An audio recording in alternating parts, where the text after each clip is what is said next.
Good afternoon, everyone. As she said, my name is Jennifer A. Mercer. I'm here from the Interdisciplinary Studies Department, and I'm here to talk today a little bit about girls who get in trouble with the law, teenage girls who get in trouble with the law. Who are they?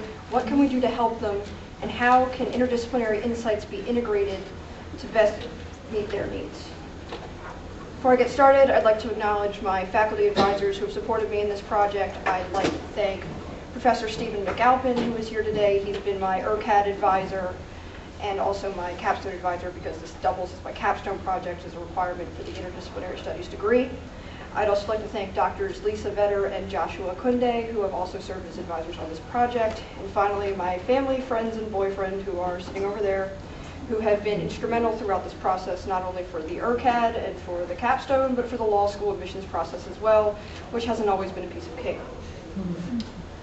Now, this is a YouTube clip that I was going to show, but I'm not so sure about the internet in here, so I'm going to skip it. But basically what it is it's a clip from a 1950s B-movie about reformed school girls and how scary and menacing they are to society, how juvenile delinquents are really just terrifying, especially when they're female.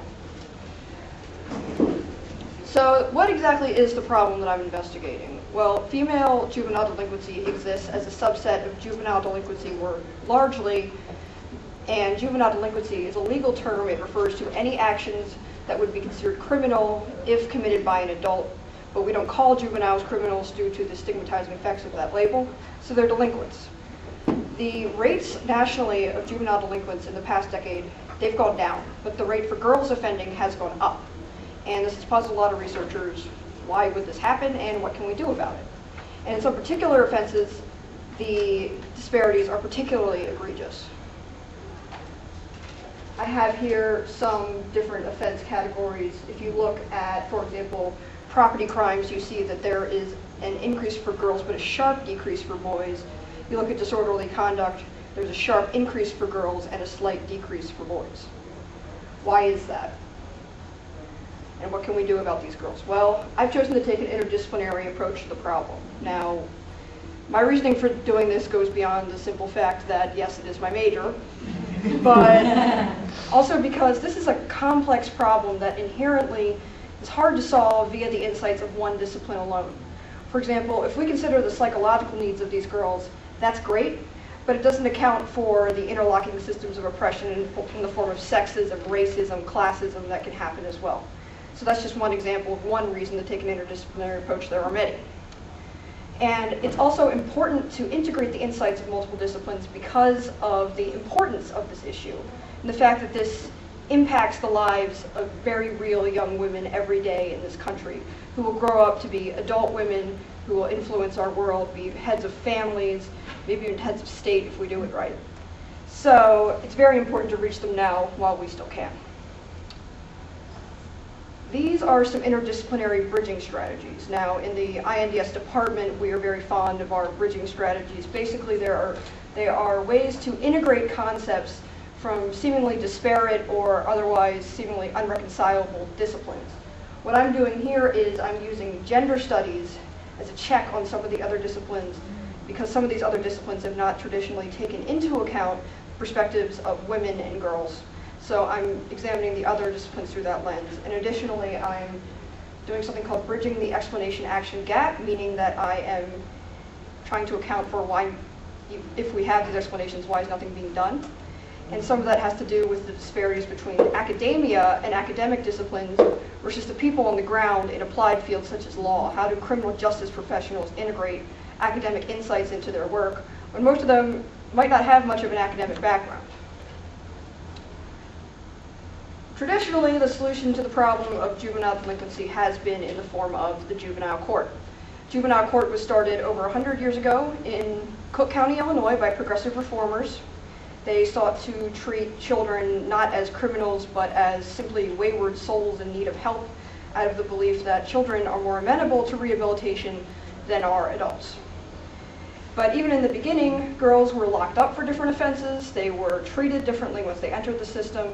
A common pathway for girls into the system back then and even now is through sexual relationships that adults disapprove of, or certain any kind of relationship with an older man or being out past curfew or the sort of things that tend to be swept under the rug for boys but are taken as serious moral issues in the development of girls. So in the 20th century, the juvenile court continued to evolve, but what we saw was that people still didn't believe that girls were capable of committing very serious and frightening offenses, and that they therefore weren't that much involved in the system. And so the research conducted during that time reflected the needs of boys, who were and still are the majority of folks in the system today, and it ignored the perspectives of women.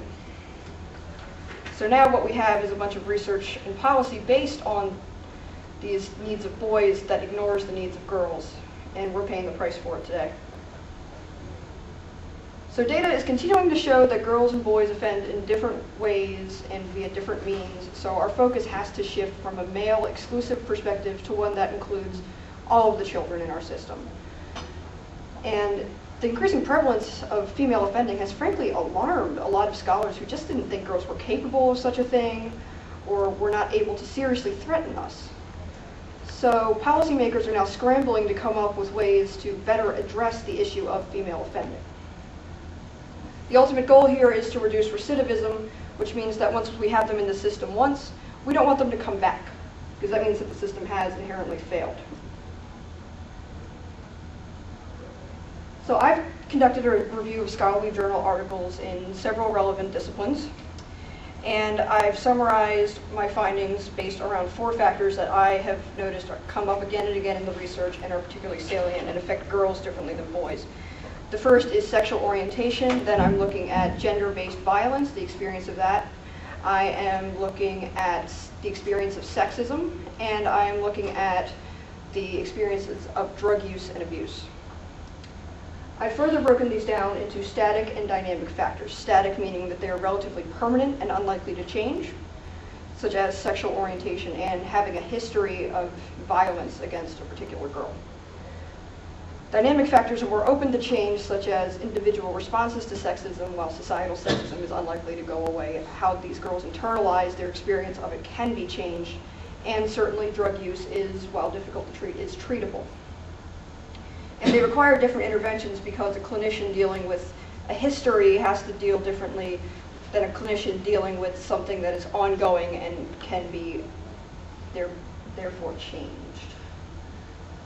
So the first factor is sexual orientation. Here I've used the acronym LBQ to stand for lesbian, bisexual, and questioning girls.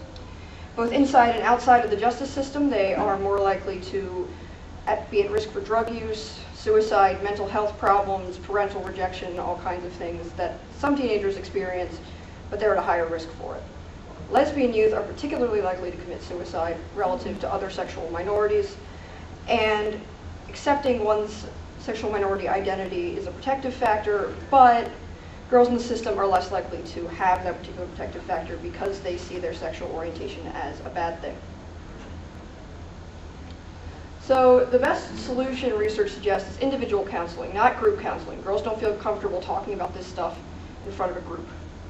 So what they do is, if you have a therapist who is knowledgeable, supportive, and ethical, that will help things, as opposed to somebody who doesn't know, wants to convert the sexual orientation, and isn't ethical. Family therapy can help, but it's not a panacea, and it's unlikely to happen in a lot of situations.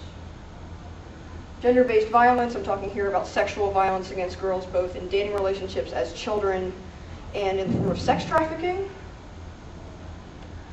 And one thing that criminal justice professionals can do is to screen for these problems, because girls are unlikely to self-report them, so if they have a standardized screening instrument, they're more likely to come to light and can therefore be treated.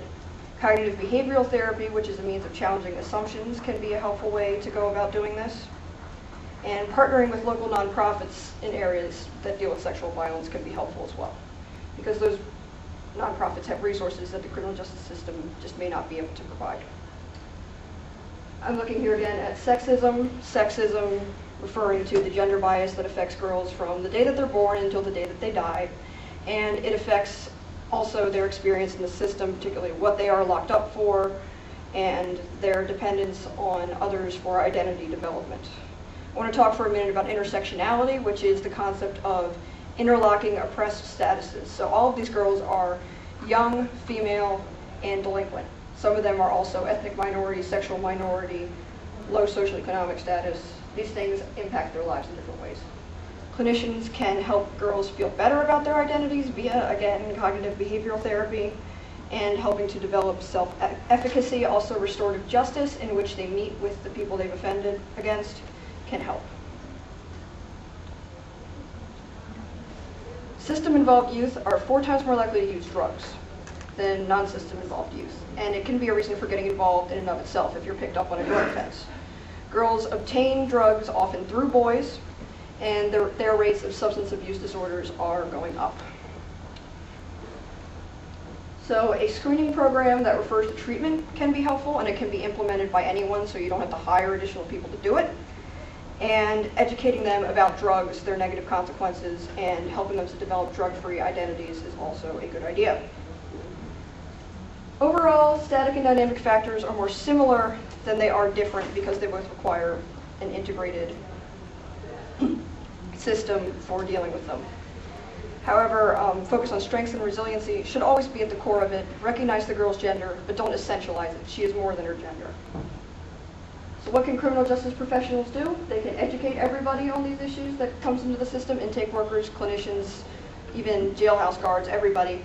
They can cross-train personnel, partner with nonprofit organizations, and hire clinicians who have experience working with these populations and in these therapeutic techniques. Any questions for me?